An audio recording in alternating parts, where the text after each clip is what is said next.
Exercice 3. Bonjour, je m'appelle Caroline, je viens d'avoir 31 ans, et j'habite à Marseille. Je suis disponible pour garder vos enfants, en soirée, ou éventuellement, sur certains week-ends. Je possède un véhicule, je peux donc me déplacer facilement, dans un périmètre de 10 à 15 km environ. Je suis diplômé, dans le domaine de l'animation. Je travaille actuellement dans un centre de loisirs. Je fais régulièrement du babysitting depuis de nombreuses années, et je m'occupe d'enfants, de tout âge. Je suis quelqu'un de patient à l'écoute, et j'ai le sens des responsabilités. Si mon annonce vous satisfait, je vous laisse me contacter pour plus de renseignements. À bientôt.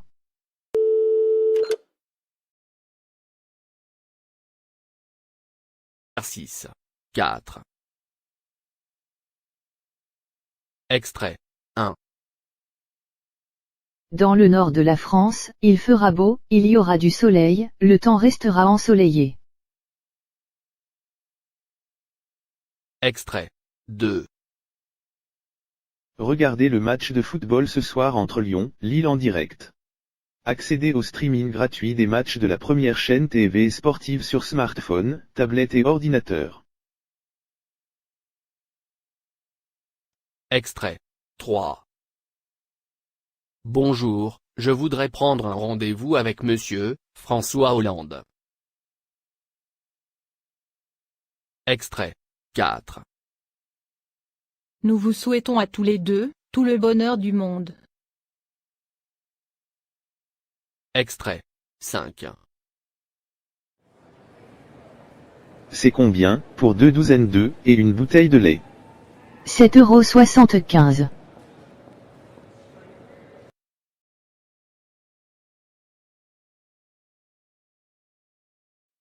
Alors qu'il a été arrêté en Turquie alors qu'il essayait de faire sortir illégalement du pays 29 kilos de truffes blanches. Et il a été condamné pour cela à une amende de 100 000 €. Ce type de truffe est très recherché en Europe, surtout en Italie, à cause de la sécheresse dans le pays. En effet, on n'en trouve quasiment plus. Du coup, les prix explosent. Pour de la truffe blanche en Italie, il faut débourser 600 € les 100 grammes, soit 6 000 € le kilogramme. Alors la truffe, c'est un champignon qui pousse dans la terre au pied de certains arbres, de forme ronde, globuleuse, elle peut être blanche ou noire et c'est un ingrédient très fin et très coûteux de la gastronomie avec une odeur et un goût assez fort. Vous avez envie d'aller passer un chouette moment musical au Festival de Dour? Pour ce faire, rien de plus simple. Il suffit de répondre à la question ci-dessous, et vous remporterez peut-être 2 billets pour la journée de votre choix. Les gagnants seront tirés.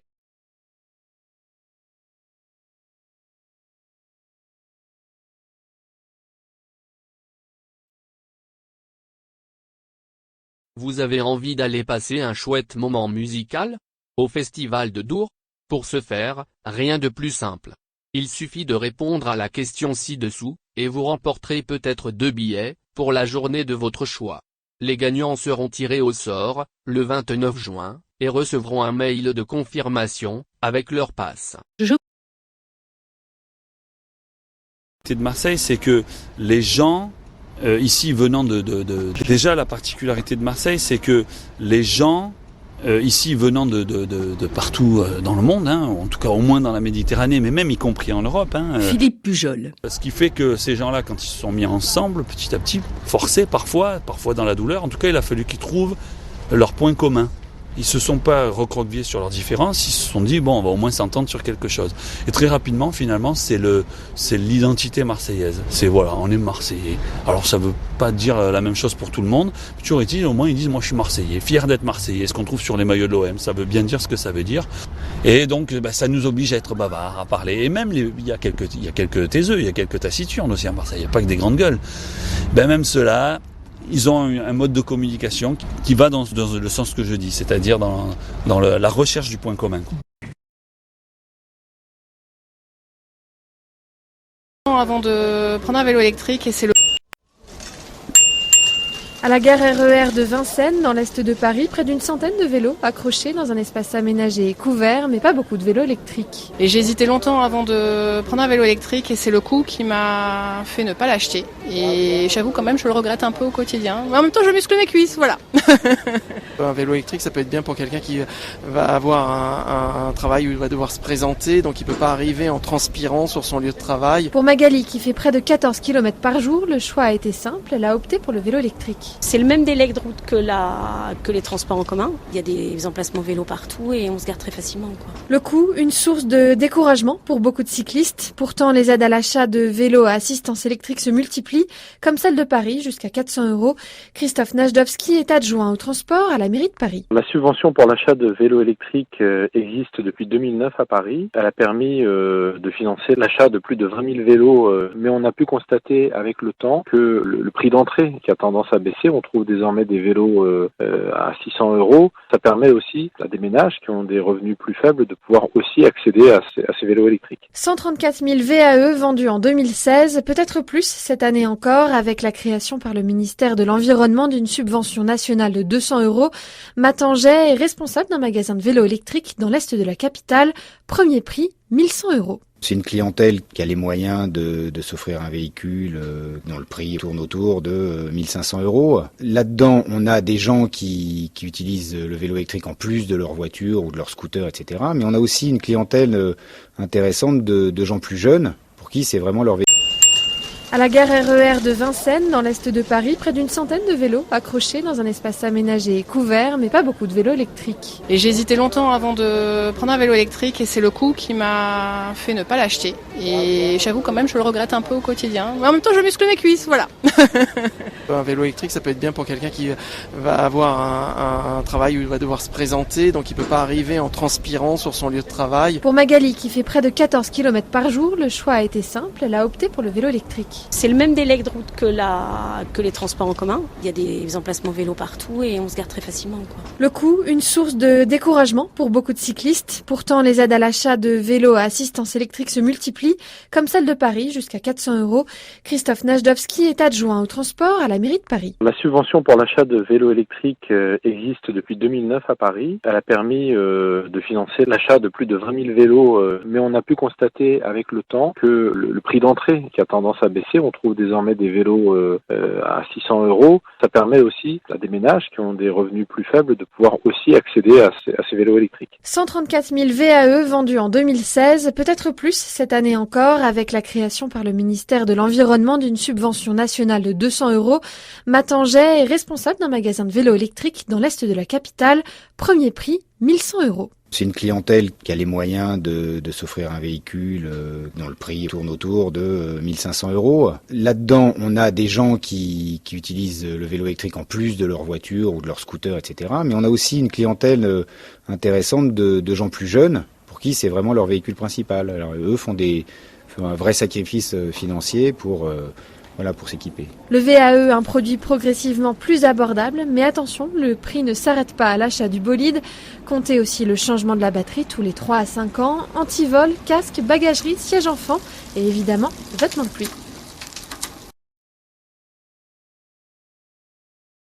Je vous propose maintenant d'aller faire un petit tour au Burkina Faso où j'étais il y a quelque temps.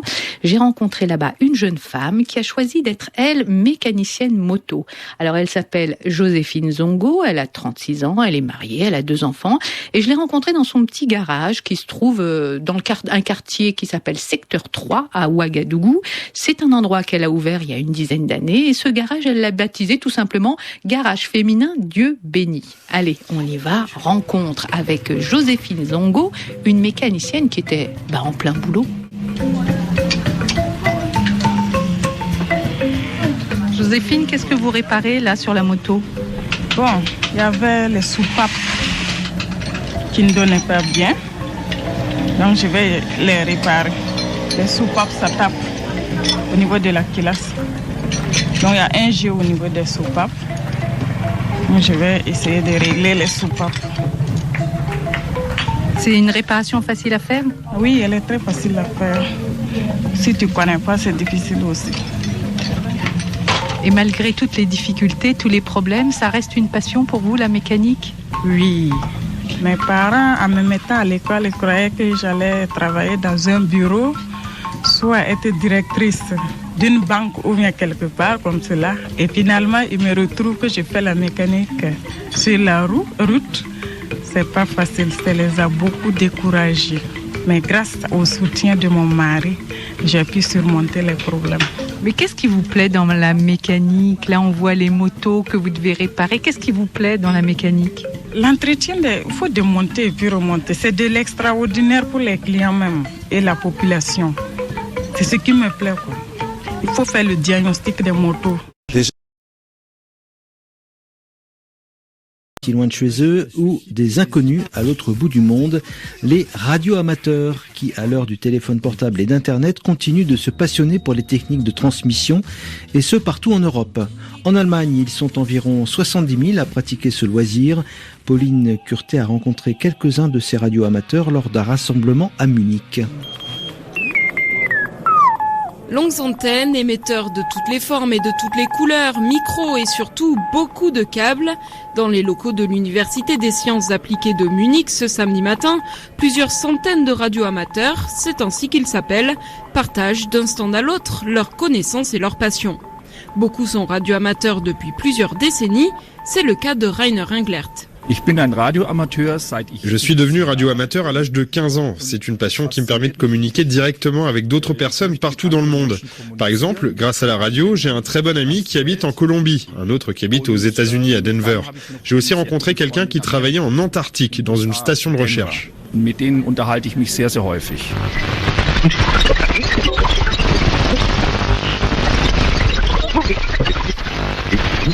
Aujourd'hui, l'Allemagne compte environ 70 000 radioamateurs, un chiffre en légère baisse ces dernières années. Cela ne décourage pas Rainer Englert et d'autres membres de l'association allemande des radioamateurs qui diffusent chaque dimanche à 11h une émission de radio partout dans le monde. Et ce n'est là qu'une petite partie de leurs activités, car l'objectif principal de ces passionnés est de faire avancer la technologie dans ce domaine. D'ailleurs, le point commun entre tous leurs appareils est qu'ils ont été fabriqués de bout en bout par les amateurs eux-mêmes. C'est ce qui fascine Markus Seller, un autre amateur de radio présent à Munich. Le kit basique du radioamateur se trouve sur Internet pour 20 ou 30 euros. Mais généralement, les gens veulent aller plus loin. En tant que radioamateur, nous n'avons pas à obtenir de certificat pour nos appareils. Nous construisons ce que nous voulons, même s'il y a bien sûr des règles à suivre pour travailler en sécurité. Je pense qu'aujourd'hui, la communication n'est plus le but principal des amateurs de radio. Ils peuvent se servir de leur téléphone pour cela. Le but est de comprendre comment fonctionne la technologie. Pour être officiellement autorisés à émettre ou recevoir, les radioamateurs du monde entier doivent suivre un cours et obtenir une licence, grâce à laquelle ils reçoivent un indicatif, ou call sign, leur nom d'utilisateur des fréquences radio. Et même si ces passionnés se qualifient d'amateurs, ils collaborent régulièrement avec des chercheurs dans la création de nouveaux systèmes de radio, par exemple pour des satellites ou sur une base dans l'Antarctique. D'autres cherchent à repousser les frontières de la radio en cherchant à émettre dans des endroits particulièrement difficiles d'accès, par exemple à la montagne.